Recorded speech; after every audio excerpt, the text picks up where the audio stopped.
বন্ধুরা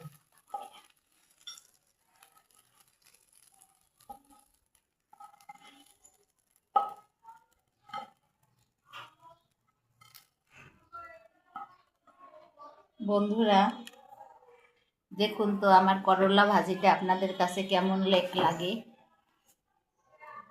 যদি আপনাদের আমার এই করলা ভাজিটা ভালো লেগে থাকে তাহলে প্লিজ প্লিজ আমাকে লাইক করবেন, কমেন্ট করবেন, শেয়ার করবেন এবং সাবস্ক্রাইব করে দেবেন।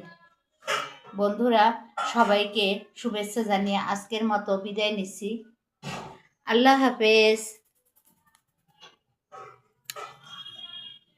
আসসালামু আলাইকুম সবাইকে। যে এফ চ্যানেল থেকে আমি জান্নাতুল ফেরদৌস সবাইকে শুভেচ্ছা জানাচ্ছি। আশা করি আপনারা সবাই ভালো আছেন। আলহামদুলিল্লাহ আমিও ভালো আছি। তো বন্ধুরা আজকে আমি শেয়ার করব করলা ভাজি। বন্ধুরা অনেকেই বলেন করলা আপনারা খেতে পারেন না, করলা নাকি অনেক তিতা। তো আমি কিভাবে আজকে করলা ভাজি করব দেখবেন, একটু তিতা লাগবে না। তো আমি করলা ভাজি করার জন্য প্রথমে চুলায় ফ্রাই প্যানটি দিয়ে দিয়েছি। এখন আমি ফ্রাই প্যানের মধ্যে দিয়ে দেব তেল।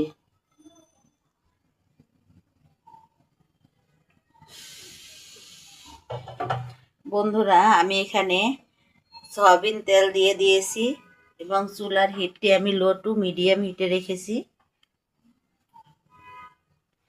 এখন আমি করলা ভাজির মধ্যে দিয়ে দেব পেঁয়াজ কুচি,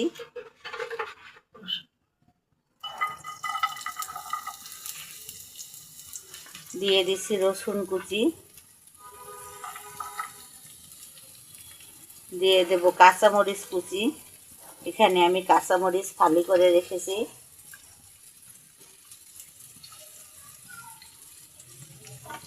এবারে আমি পেঁয়াজ রসুনটাকে সুন্দর করে ভেজে নেব।